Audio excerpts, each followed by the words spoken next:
vos haces como una lectura novedosa, digamos, de unir la concepción filosófica de Gramsci con después sus elaboraciones políticas, ¿no?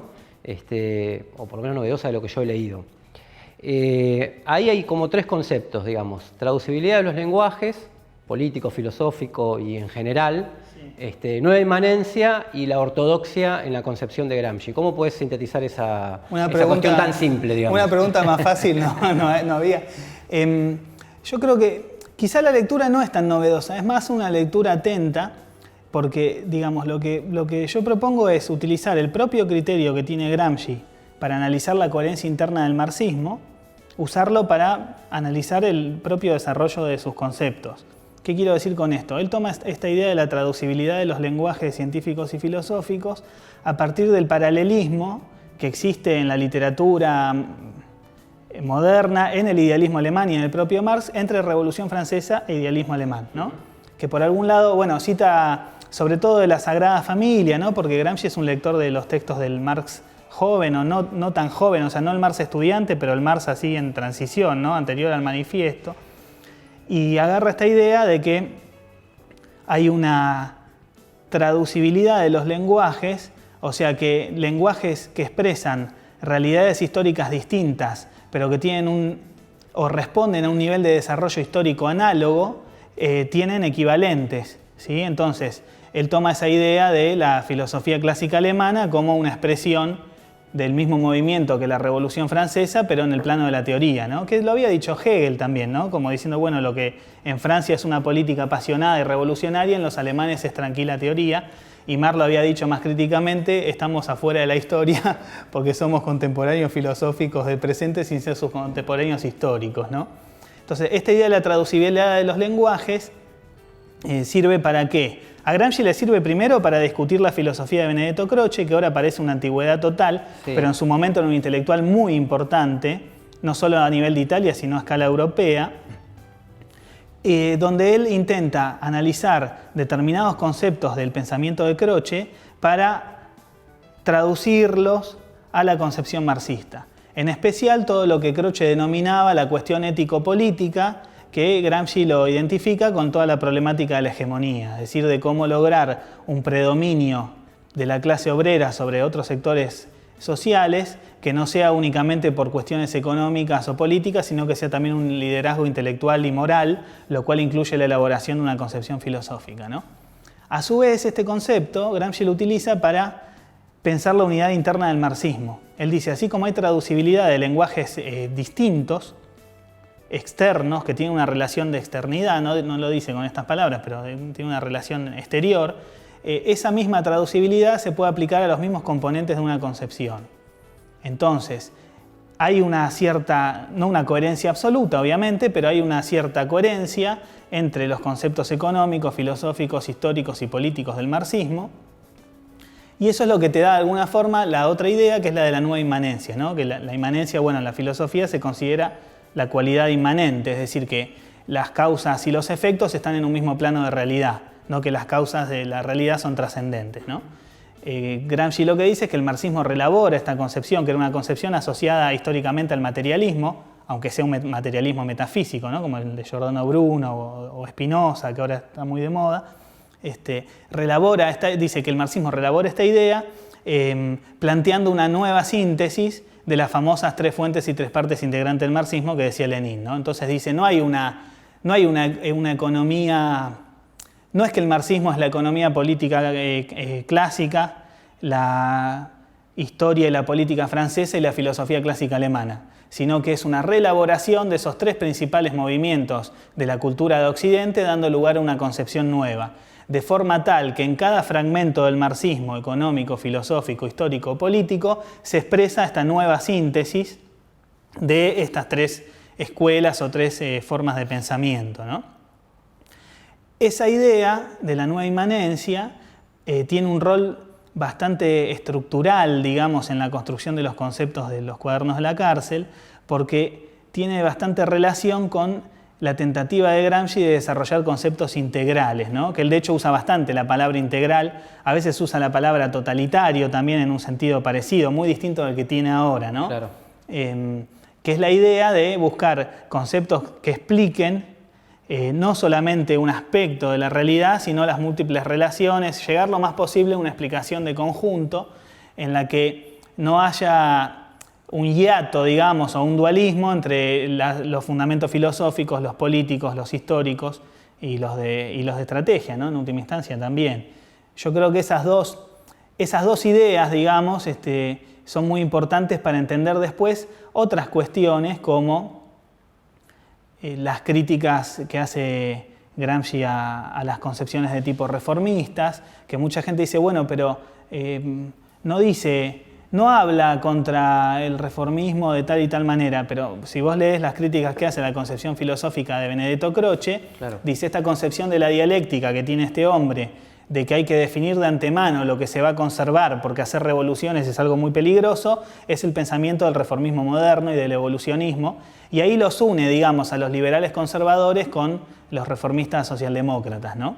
Ya yendo a la discusión más, no sé, si política o teórica de los cuadernos, ahí se da la primera, digamos, en el segundo capítulo creo que se da la primera polémica, que es alrededor del concepto de Estado integral, que está relacionado con esto que decíamos, en el tercer capítulo, que discute con algunos estudios que hay hasta ahora, como el de Perry Anderson, o con esas visiones que ubican toda la coerción en el Estado y todo el consenso en la sociedad civil. Entonces recupera esa visión del Estado integral para tener una visión, según tu lectura, más, y con la que yo coincido, más acercada a la concepción de los cuadernos de Gramsci, ¿no? Sí, bueno, algo habíamos escrito en Ideas de Izquierda sobre eso.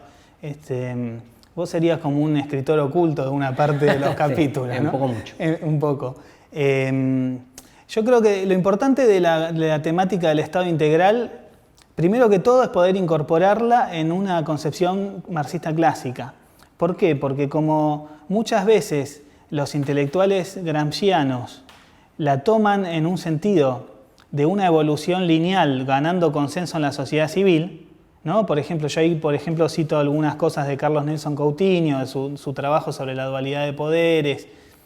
Es como que está distorsionado el sentido que tiene el texto, empezando porque una persona que está presa en una cárcel de Mussolini es muy difícil que esté pensando en llegar al socialismo ganando consenso en la sociedad civil, digamos. Son lecturas un poco anacrónicas, ¿no? O extemporáneas, que quizás sería mejor decir yo uso esto para decir lo que yo quiero, digamos, pero no adjudicarle a Gramsci una concepción que difícilmente podía sostener en esos términos, ¿no? El concepto del Estado integral, lo que es interesante es que sin dejar de lado la definición de clase del Estado, ¿no? Como un aparato de opresión de una clase por otra, y bueno, las definiciones más que están concentradas sobre todo en el Estado y la Revolución de Lenin, analiza la evolución que tienen las formas estatales en el periodo de entreguerras, ¿no? Empezando por el fascismo, pero en muchos aspectos se puede aplicar a otros estados de la misma época que desarrollan, si no regímenes fascistas, tendencias bonapartistas, ¿no? Que es un tema que lo analizó Trotsky también. O sea, en ese punto hay un nivel de confluencia bastante interesante en torno a la cuestión de las formas estatales. Entonces Gramsci va a decir, el Estado en su sentido integral es dictadura más hegemonía. Es decir, no es solo el aparato de represión y tampoco es el consenso de la sociedad civil. Es una unidad de las dos cosas. Y la relación que tiene, o el nivel de proporción de cada uno de esos polos depende de la situación histórica concreta, ¿no? Pero desde el punto de vista metodológico sirve para comprender las dos cosas. La idea de un Estado basado en algo más que la represión pura y dura y a su vez cómo el consenso muchas veces tiene un carácter, el consenso, digamos, de la sociedad civil tiene un carácter represivo. Por eso, si vos vas a la marcha del 24 de marzo en Bariloche, y va todo por el centro, donde están todos los boliches que venden chocolates y esas cosas, nadie tira una piedra aunque no haya un policía, porque vos sabés que no se puede hacer eso porque te matan, digamos, porque la clase media te mata. Entonces, la sociedad civil también reprime, no con las mismas armas que el Estado, digamos. Y la idea esta del Estado integral permite ver eso.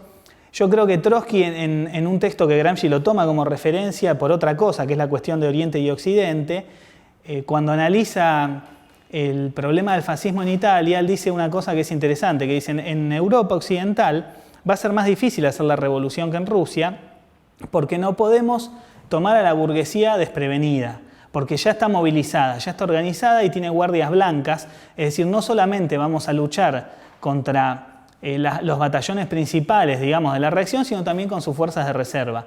Y analiza en particular el rol de la violencia paramilitar que ejercita el fascismo como un método exitoso de la contrarrevolución, utilizando de alguna manera métodos de la revolución, ¿no? De la acción directa y todo lo demás.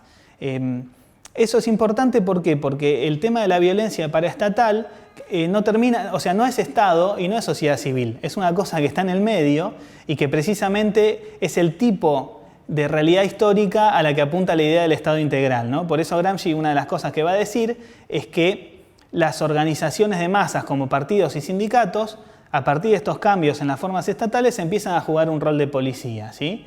Entonces, policía en el sentido amplio, digamos. Sí, no policía que el tipo está con la gorra y con el coso, sino que... Aunque a veces están con la gorra. Sí, algunos también, sí. Sino que juega un papel de complementario con la represión estatal, donde está mucho más integrado todo el aparato, digamos, de organizaciones supuestamente privadas con el aparato del Estado. Yo creo que en el caso del fascismo era bastante claro. ¿Cuál es la diferencia con Estado ampliado, digamos? Que es... La categoría porque es más rica, digamos, qué sé yo, más completa, si lo es. Yo creo que es más ajustado al texto de los cuadernos, porque Gramsci en ningún lado dice Estado ampliado. De todas maneras, es una discusión quizá de los especialistas, digamos. El tema del Estado ampliado, la ampliación del Estado, está muy asociado a la coyuntura de los debates sobre el eurocomunismo, ¿no? La que lo plantea en esos términos es Christine Bussy-Glusman, que hace un trabajo que es una althuseriana gramsciana, una cosa así, que hace un trabajo bastante bueno y que tuvo acceso a los materiales de la edición crítica antes de que se publicaran, porque estuvo en Italia haciendo eso, pero que leía a Gramsci en clave eurocomunista, ¿no? Es decir, bueno, una teoría, digamos, del Estado que permita lograr una hegemonía de manera que no se rompa, digamos, que sea democrático, que sea con un movimiento de masas, pero no con una revolución tipo la de Lenin, ¿no? O de Trotsky.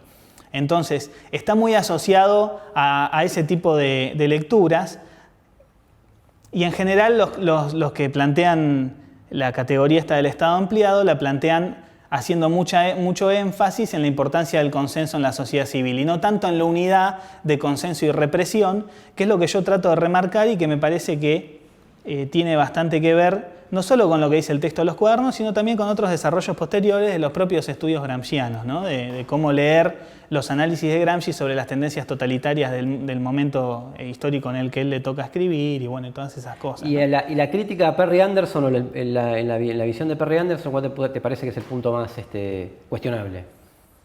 Yo creo eso es un clásico, ¿no? Sí. Lo que es con lo que hemos empezado a estudiar, digamos, es muy paradójico Gramsci, porque Antonio Gramsci. Claro, en Italia vos decís Anderson y te revolean algo por la cabeza. Es muy paradójico, ¿no? El destino de ese libro. Venimos, ¿no? venimos de la colonia inglesa. Claro, nosotros somos muy del marxismo angloparlante, yo no tanto, pero somos bastante del marxismo angloparlante, ¿no? Y ahora se reeditó de vuelta, ¿no? Las antinomias. Yo creo que el texto es un texto pionero de la crítica por izquierda a una interpretación de tipo eurocomunista del pensamiento de Gramsci. Pero quizás compra mucho, digamos, la afinidad entre Gramsci y las posiciones eurocomunistas, ¿no? Y creo que un poco es por una cuestión de método también, que es que Anderson, por un lado, dice que el texto de los cuadernos es un texto no sistemático, no terminado, ¿no? Como un work in progress, digamos, pero después, limado por la censura, aparte. Limado por la censura, después recortado por los propios estalinistas italianos, por más que se presentaran como gente más culta y no estalinista, eran estalinistas. Y, digamos, lo presenta como todo eso y a su vez le hace críticas como si fuera un texto sistemático, ¿no? Entonces dice, acá le falta esto, no dijo esto. O sea, le discute toda una serie de ambigüedades que quizás en el contexto discursivo de Gramsci en realidad no existen de esa forma, ¿no?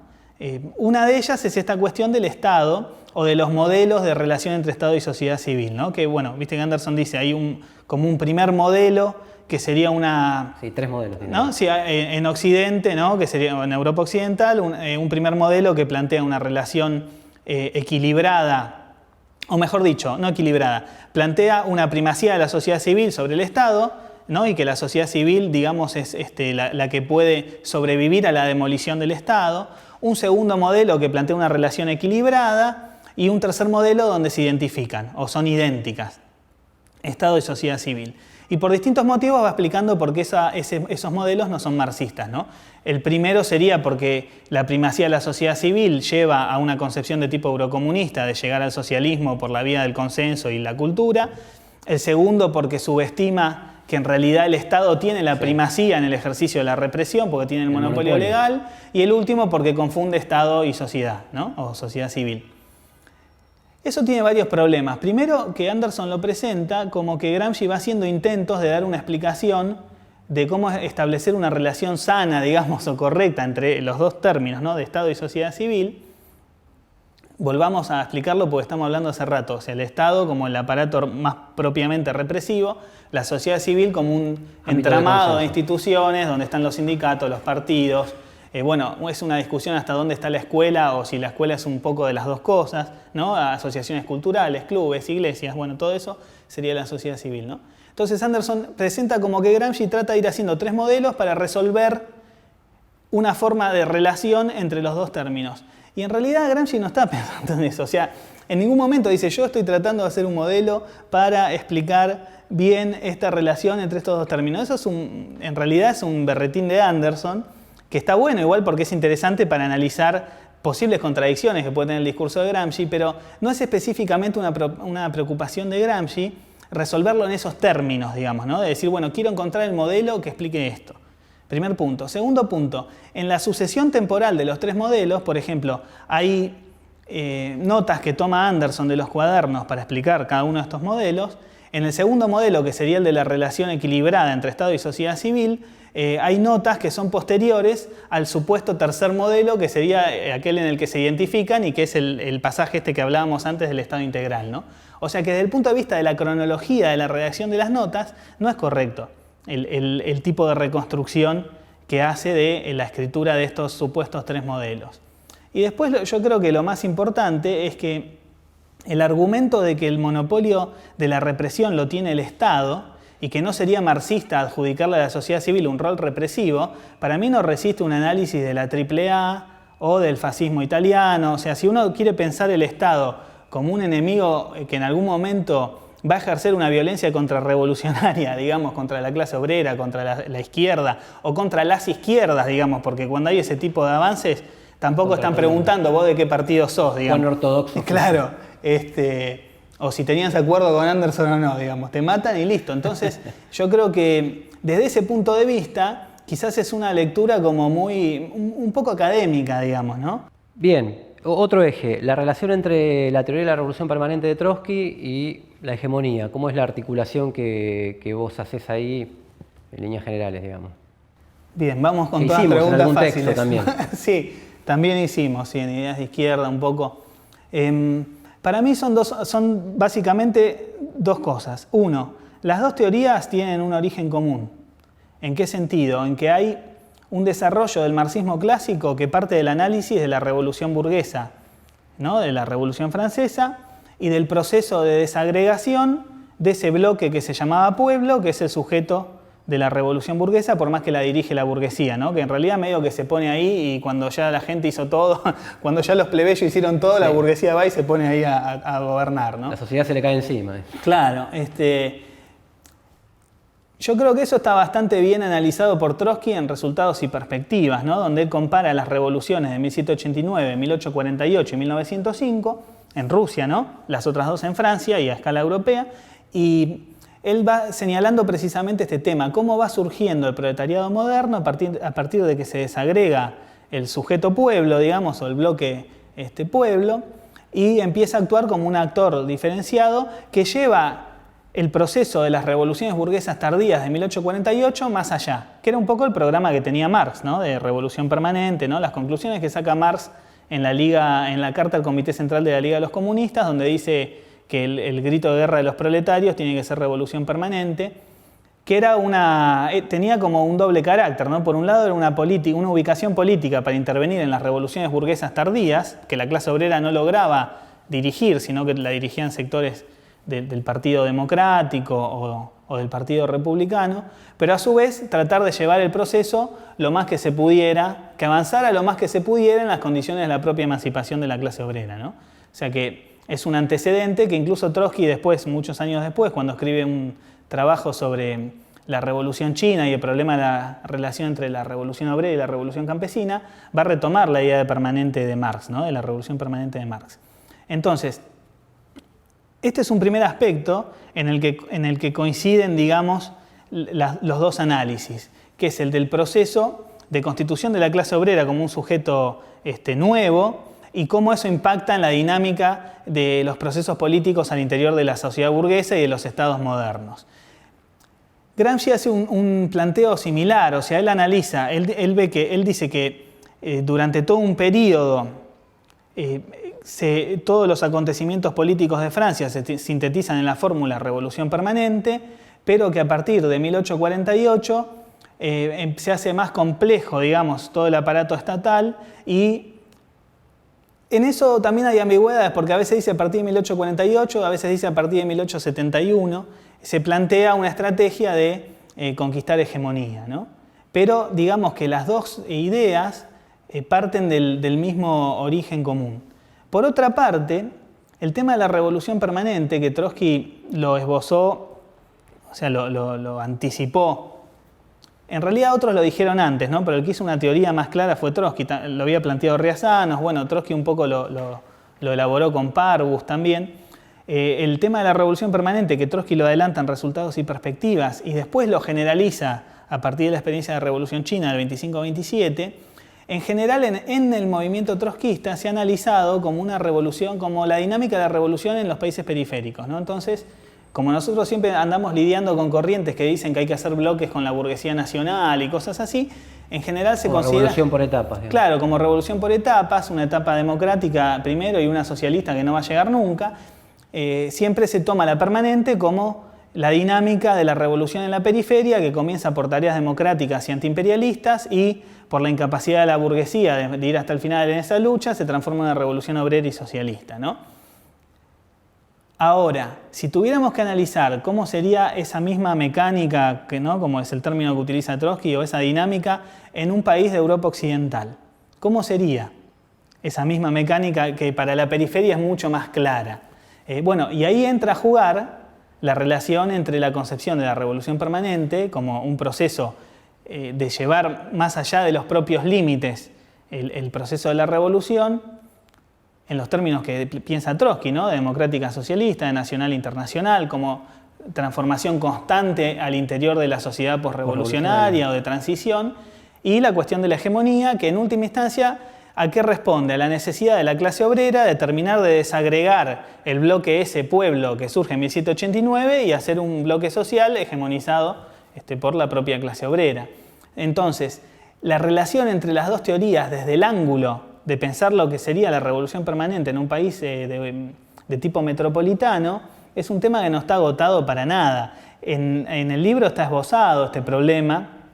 Quizás acá no lo podemos terminar de... Iniciando un diálogo, digamos. Claro, pero... O continuando un diálogo. Claro, continuar un diálogo porque el propio Gramsci piensa muchas veces, o sea, él tiene una valoración ambivalente de la cuestión de la revolución permanente, porque por un lado la rechaza en términos de que entiende que es una teoría abstracta de Trotsky, ¿no? Que en eso reproduce ciertos argumentos de Bukharin que había planteado Bukharin, un dirigente soviético, en 1925, ¿no? Cuando son las polémicas contra el trotskismo y todo eso en la Unión Soviética. Pero por otro lado, Gramsci rescata la permanente en Marx, rescata que Lenin la llevó a la práctica, garantizando la alianza de la clase obrera con los campesinos, con hegemonía de la clase urbana, ¿no? Alianza de dos clases con hegemonía de la clase urbana, dice, y señala una relación de continuidad entre hegemonía y revolución permanente, ¿no? Entonces dice Lenin, que hizo esta práctica de la hegemonía en la Revolución Rusa y posteriormente en la construcción del Estado obrero en la URSS, hizo el principal aporte para comprender la forma actual de lo que sería la revolución permanente. Entonces la valoración que hace Gramsci del problema, en lo que afirma positivamente, no quizás en los momentos que reproduce ciertos prejuicios bujarinianos o ciertos argumentos que circulaban quizás también en el movimiento comunista no trotskista, digamos. Tiene muchos puntos de contacto o muchas puntas para seguir tirando el hilo, ¿no? Un poco eso es lo que está analizado en el libro, rescatando esta ambivalencia porque es una ambivalencia que hace mucho más rica la lectura de Gramsci sobre el problema de lo que suele presentarse habitualmente, tanto por gramscianos antitrotskistas, que dicen son dos teorías totalmente opuestas, como por algunos trotskistas con una visión un poco estrecha, que en general son refractarios a todos los trabajos que hacemos nosotros sobre Trotsky y Gramsci, ¿no?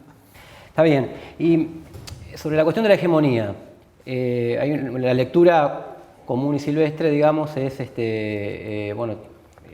la hegemonía implica guerra de posición contra guerra de maniobra. Vos haces un cruce ahí sobre que eso, complejizando un poco más esa cuestión. ¿Cómo es esa relación?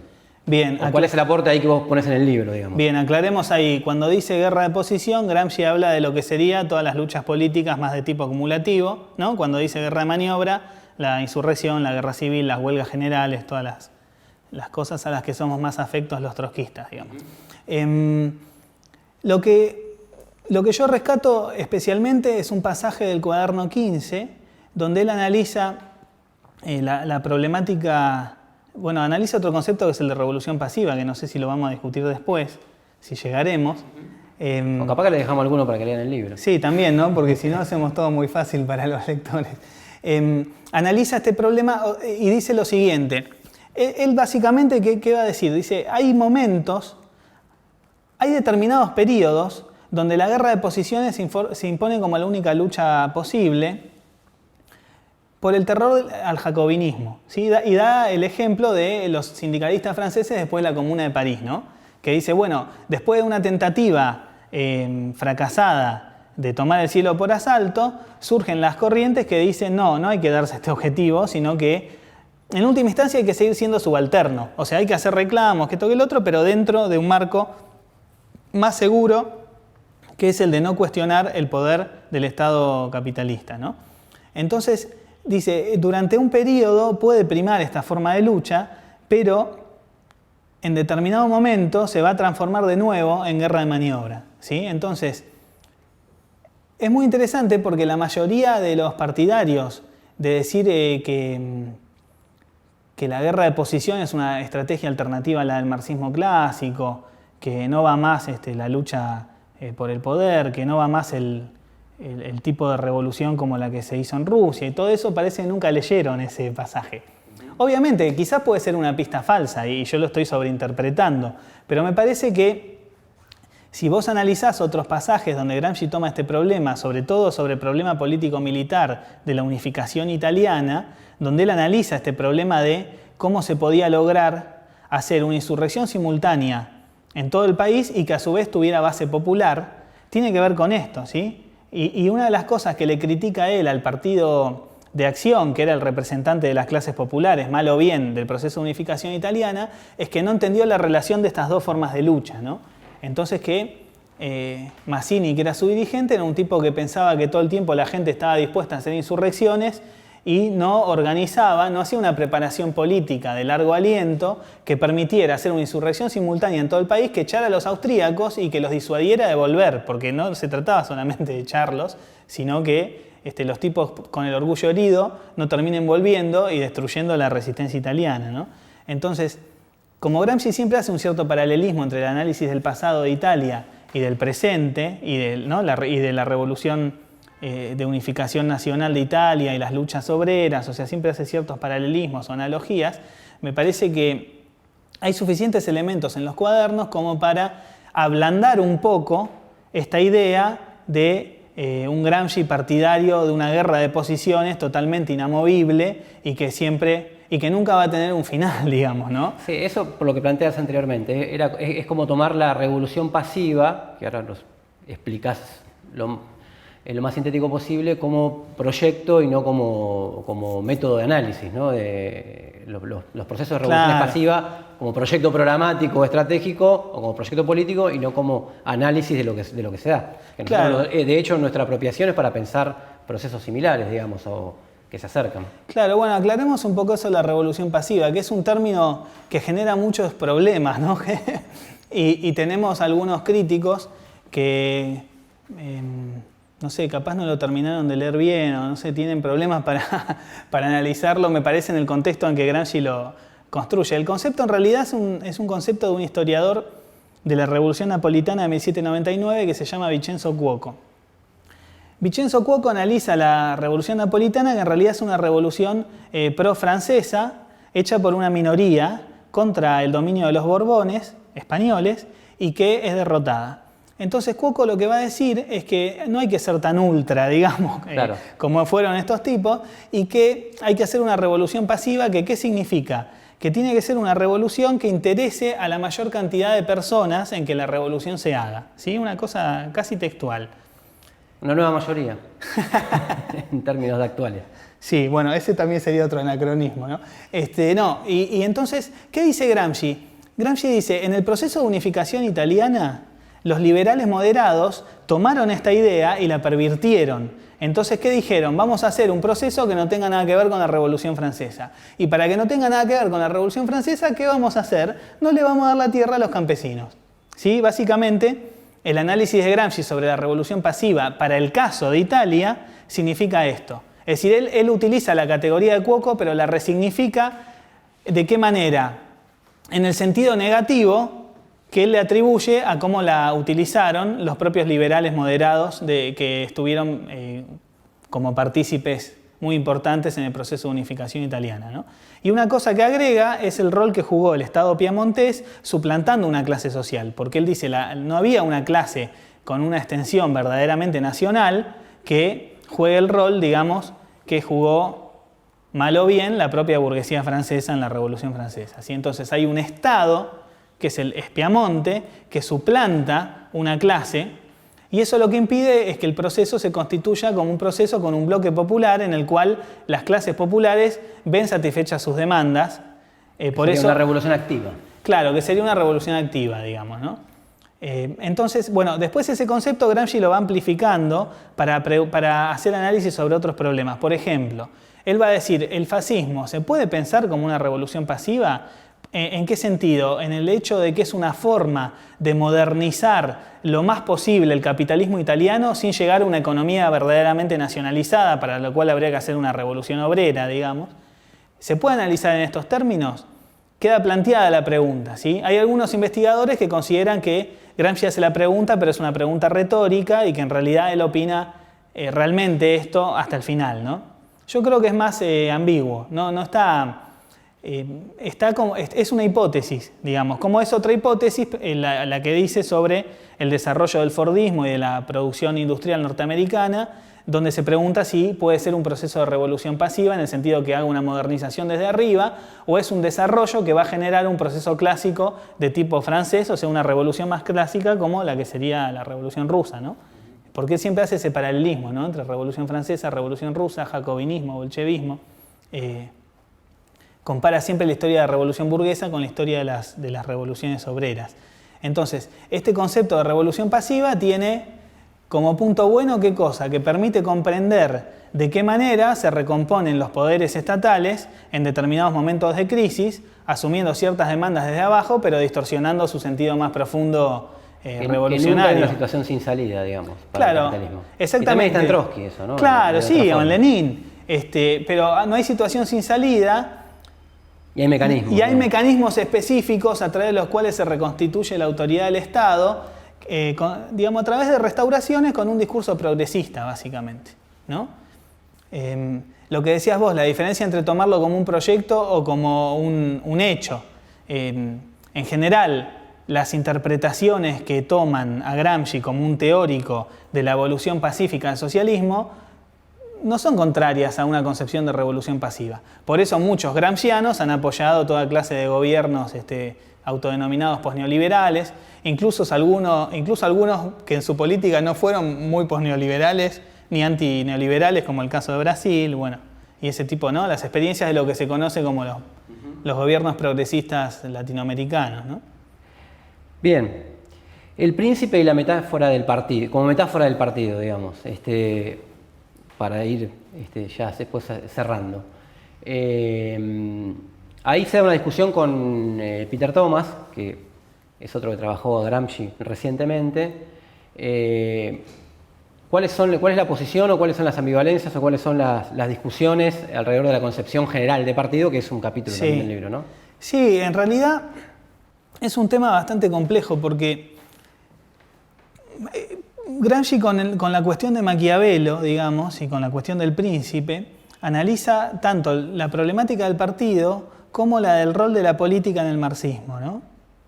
Que tiene que ver un poco también con sus cuestionamientos a las políticas que llevaba el Partido Comunista en determinados momentos, ¿no? A comienzos de los años 30, ¿no? Que eran políticas ultraizquierdistas, de decir que la socialdemocracia era lo mismo que el fascismo o cosas así, ¿no?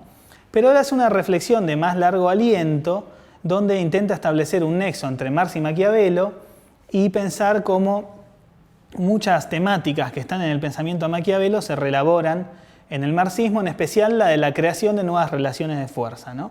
Dentro de eso, él va a pensar el problema del príncipe como un arquetipo, digamos, de un liderazgo necesario para, en el caso de Maquiavelo, lograr la unificación de Italia, y va a decir que en la sociedad actual, en la sociedad moderna, el rol de este caudillo, de este condottiero, de este arquetipo, lo juega el partido político, ¿no? Y ahí se abren muchas discusiones, porque ¿qué características tiene ese organismo? Es un tema que en los cuadernos tiene muchos matices. Por un lado, tiene muchos elementos que son los que más se destacan en las lecturas más recientes de lo que sería un partido proceso, ¿no? Porque dice, bueno, es un organismo que desarrollándose cuestiona toda la estructura de la sociedad, que eleva a los dirigidos a la altura de los dirigentes, que modifica, digamos, básicamente eso, ¿no? La relación antidemocrática que se establece entre jefes y subordinados, bueno, todos los aspectos más democráticos. Y a su vez dice, todo partido puede jugar un rol de policía, porque de alguna manera tiene que encuadrar gente que puede quedar fuera del orden legal que ese partido propone, ¿no? Esto yo creo pensando sobre todo en la Revolución Rusa, ¿no? Dice, tanto un partido de los grupos dominantes como subalternos puede jugar este papel. Reivindica la idea de que a cada clase corresponde un partido, cuando es algo que no es del todo exacto, ¿no? Más pensando en un modelo de partido más monolítico. La parte más estalinista, digamos. Esa sería, sí, o estalinista o del Quinto Congreso del Internacional Comunista de 1924, ¿no? Que es ahí donde se establece esta idea, ¿no? Que todavía no era el predominio total de Stalin, sino que estaban Stalin, Zinoviev y Kamenev en un bloque contra Trotsky, donde se plantea esta idea de bolchevizar los partidos, ¿no? Que era más como un endurecimiento organizativo, desplazar a los sectores críticos de la dirección o ponerlos en lugares más o menos decorativos. Yo creo que juega bastante ese papel y de hecho fue el último congreso del que Gramsci pudo tener como una lectura más concreta, ¿no? De los congresos internacionales comunistas. Pero sí, digamos que oscila la lectura del partido en los cuadernos, oscila un poco entre partido proceso, partido policía. Está toda la temática de la educación a través de elevar a las masas a la filosofía de la praxis o al marxismo, por lo que también otros lo leen más como un partido de educación de las clases subalternas. Pero después también está la cuestión político-militar, que es un tema que Gramsci le da mucha importancia y que lo considera decisivo en cuanto a la resolución de las relaciones de fuerza. O sea, si una tarea del moderno príncipe, dice Gramsci, sería la creación de nuevas relaciones de fuerza, la consolidación de esas relaciones de fuerza no se puede lograr sin un momento político-militar en el cual la clase obrera y los sectores populares se impongan por sobre sus enemigos, y eso se resuelve con las armas, digamos, ¿no? Entonces, si querés, es un montón de ambivalencias que tiene la lectura que se puede hacer. En el caso de Peter Thomas, él escribió un libro muy importante en 2009 que se llama The Gramscian Moment, que jugó un papel bastante bueno en cuanto a establecer nuevas coordenadas para leer a Gramsci en el marxismo anglófono, ¿no? Que está muy influenciado, tanto por Althusser como por las lecturas de Perry Anderson, con las cosas buenas y con los límites que tienen. Thomas va a hacer una serie de intervenciones sobre la cuestión del partido, donde él primero va a señalar en un trabajo de 2011, va a señalar que la propuesta de Gramsci sería un partido laboratorio, ¿no? De experimentación política colectiva, y que de alguna manera une la idea de la hegemonía como la hegemonía entendida en el sentido del liderazgo de una clase sobre otros sectores populares, ¿no? La hegemonía como un liderazgo social y político, como un proyecto político abarcativo de amplios sectores, como aparato hegemónico, o sea, un conjunto de instituciones que expresa esas relaciones, y como hegemonía del movimiento obrero, ¿no? Él plantea como esos planos. Después, en una ponencia que hace en 2015, en un congreso que se hace en Brasil, en Campiñas. Nosotros criticamos antes la ponencia y después el libro. Sí, lo criticamos siempre, pobre tipo. No, nada personal, Peter. Él va a decir que en realidad la concepción del partido laboratorio es una concepción de Lukács y que la de Gramsci sería más como un partido proceso, ¿no? No es muy clara la diferencia, es quizá una cuestión de término, ¿no? Pero lo que dice es que sería un tipo de organización que permite una experimentación comunista colectiva de los más amplios sujetos y sectores y todo lo demás. Entonces, digamos, de esos planos que él planteaba, ¿no? De la hegemonía como liderazgo social y político, la hegemonía como proyecto político, como hegemonía del movimiento obrero, como aparato hegemónico, lo que le queda más que nada es como proyecto político que él identifica con partidos tipo Syriza antes de ganar las elecciones y empezar a aplicar el ajuste de Merkel, ¿no? Entonces es en lo específico de la cuestión del partido, me parece que es uno de los puntos más pobres que tiene, ¿no? La lectura que hace él. Después hay otras cuestiones sobre los cuadernos que son interesantes, pero un poco expresa esta limitación que tiene muchas veces la intelectualidad académica para pensar los problemas estratégicos, ¿no? Que en última instancia se termina haciendo una lectura teórica que termina aceptando como única izquierda posible una izquierda como Syriza, que es indefendible hasta para alguien que apoya algo como Syriza, ¿no? Porque ni siquiera es consecuente con su propio programa de reformas, ¿no? Me parece. Ahora, ¿cuáles son yo marqué algunas de las críticas más agudas, ¿no? Sí. Una, la relación entre el internacionalismo y la política nacional. Sí. La otra, una visión un poco sustitutista de partido en relación, por ejemplo, a la polémica rusa con Trotsky y al posicionamiento, más allá de que defiende en términos de que no sean atacados burocráticamente, se ubica con la mayoría y da un punto de vista de partido también ahí, ¿no? Sí. Vos decís críticas a Gramsci. Claro. Sí, de los aspectos más débiles de sus elaboraciones. Yo creo que el hincapié en la cuestión nacional es algo que le juega en contra para establecer un nexo más acorde al que establece la teoría marxista entre la política internacional y la nacional, ¿no? Esto tiene que ver con varias cosas. Obviamente que esto que es una debilidad en muchos puntos es un punto bueno de Gramsci porque le permite analizar problemas que quizás otros marxistas no trataron con la misma atención. Pero desde el punto de vista de pensar una estrategia global es claramente una limitación. ¿Por qué? Porque él a partir de 1926 se convence de que la política de socialismo en un solo país es la única política realista para la Unión Soviética. No porque considere que no hay que hacer revoluciones en otros países, porque al mismo tiempo que hace eso, fundamenta una estrategia para la Revolución Italiana. Pero sí porque no ve que sea adecuada, digamos, la política de Trotsky de desarrollar la Revolución Internacional como un objetivo de la propia Revolución Rusa, ¿sí? Quizás lo que tiende a ver más es que, bueno, los comunistas soviéticos tienen que ocuparse de construir el socialismo en Rusia y los comunistas de otros países hacer la revolución en sus países, digamos, ¿no? Es una especie de apoyo por izquierda, si querés, al socialismo en un solo país. Es poco probable que Gramsci estuviera de acuerdo en jugar el rol que después jugaron los partidos comunistas de no hacer nada para hacer la revolución en sus países y limitarse a evitar la intervención en la URSS, que es algo que se impone unos años después, ¿no? Pero en general apoya o ve como más realista la política del bloque, en ese momento era el bloque entre Bukharin y Stalin, y muy cosmopolita o muy abstracta la política de Trotsky.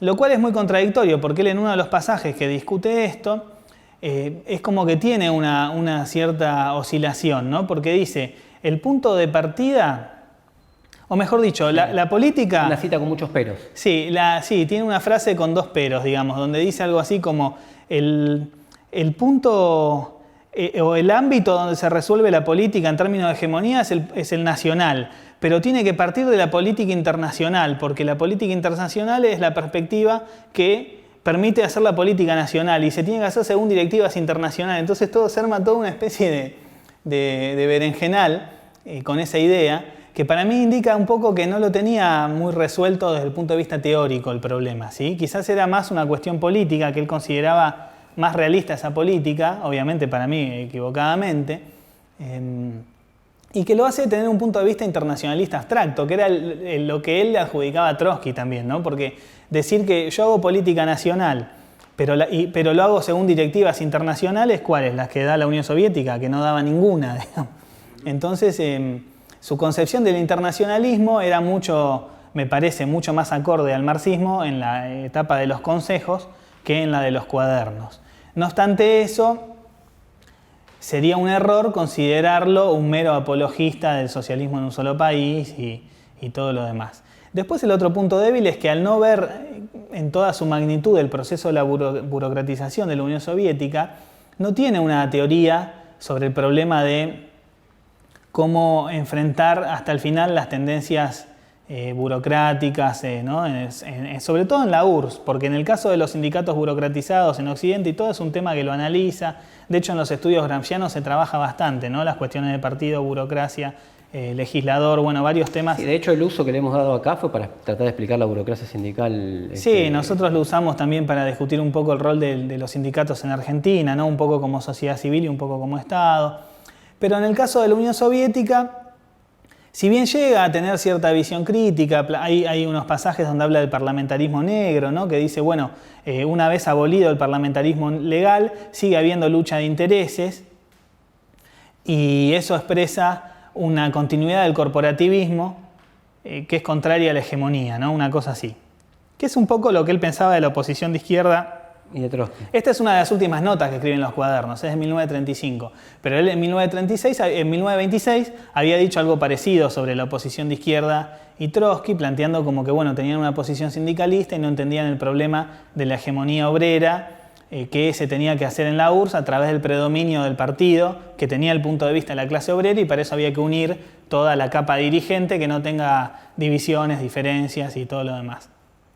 Entonces ese también es un punto débil, porque si uno quiere pensar, bueno, como de hecho se viene debatiendo ahora a partir de la muerte de Fidel Castro a propósito de Cuba y todo eso, es muy difícil pensar el problema de la transición al socialismo sin hacer un programa alternativo al de un sistema de partido único sin posibilidad de que haya consejos de trabajadores o que se expresen las distintas tendencias que apoyan a la revolución, o sea, sin organismo de democracia directa, ¿no?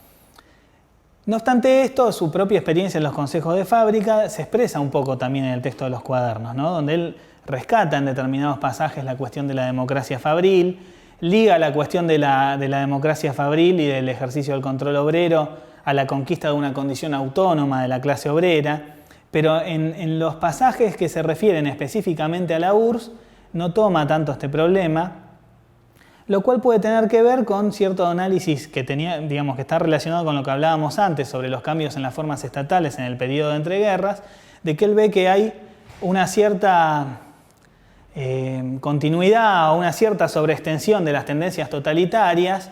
Entonces, para el caso de la URSS no está tomada la problemática de la democracia soviética, de los consejos de obreros o los organismos de autodeterminación o autoorganización de masas, y lo piensa más en términos de una elaboración, digamos, de un grupo dirigente cada vez más amplio que haga que sea menos totalitario o menos antidemocrático el manejo del poder, que es un poco la idea del príncipe, ¿no? De elevar a los dirigidos al mismo nivel de los dirigentes y liquidar esa división en algún momento. Lo que le faltaría es una forma institucional como en cierto modo le faltó al Che Guevara en el socialismo y el hombre en Cuba, digamos. Bien, hay más cosas, ¿no? América Latina, que lo hemos trabajado mucho, o que lo hemos usado mucho para pensar los progresismos latinoamericanos, etcétera, pero ya que quede bajo la lectura del libro, que quede para que la gente quede algo para leer el libro. Había una polémica que se desarrolló hace poco, que leía un articulista que criticaba particularmente al PTS, decía, habiendo tantos autores, ¿por qué tomar a Gramsci para explicar la actualidad, ¿no? Además de que influencia en gran parte de los países del mundo, que lo toman fuerzas como Podemos, desde Podemos hasta Álvaro García Linera y el MAS, desde el kirchnerismo hasta, no sé. ¿Por qué Gramsci hoy? Yo creo que un poco por todas las cosas que estábamos hablando. Me parece que es un clásico, es un marxista que quizás no esté desde el punto de vista de las realizaciones prácticas y de la coherencia sistemática al mismo nivel que Lenin o Trotsky, pero está muy cerca, digamos, desde el punto de vista de la influencia que tuvo desde el punto de vista teórico y sobre todo teórico. A mí decir por qué toman a Gramsci me parece un muy buen chiste. No sé lo que dirán esas personas si leen el libro, digamos, pero creo que no se puede soslayar porque hace aportes para entender muchos problemas de la teoría política marxista que no están abordados de la misma forma en otros autores marxistas. Y yo personalmente, digamos, si puedo hacer una licencia autobiográfica que no viene al caso, pienso que entendiendo más a Gramsci también entiendo más a Trotsky. Porque el marxismo precisamente es un cuerpo de ideas y no un patrimonio de una iglesia ¿no? Entonces me parece que ¿por qué Gramsci hoy? Por todas estas cosas de las que estábamos hablando. Y después porque se lo puede usar también, sin tener por qué hacer estudios más profundos, para entender situaciones históricas muy concretas. Por ejemplo, una categoría como la de crisis orgánica, que muestra una crisis de magnitud, donde hay una crisis económica, política y social, pero eso no se expresa directamente como una situación revolucionaria, permite entender cosas como lo que pasa en Estados Unidos con Donald Trump, ¿no? La crisis de la socialdemocracia europea, la crisis del Partido Demócrata, la crisis del Proyecto Unión Europea. ¿Por qué nos vamos a privar de usar categorías elaboradas por una persona perspicaz para entender la realidad? Porque quizá la tomó Pablo Iglesias o quien sea, contra quien aparte se puede discutir perfectamente su lectura, que es de un Gramsci para principiantes, ¿no? Entonces, ¿por qué vamos a regalar a un teórico marxista prácticamente de primer nivel durante el siglo XX por una serie de prejuicios o de lecturas distorsivas que son las que más se han extendido? Yo creo que no tendría sentido. No sé si respondí la pregunta, pero es lo que pienso.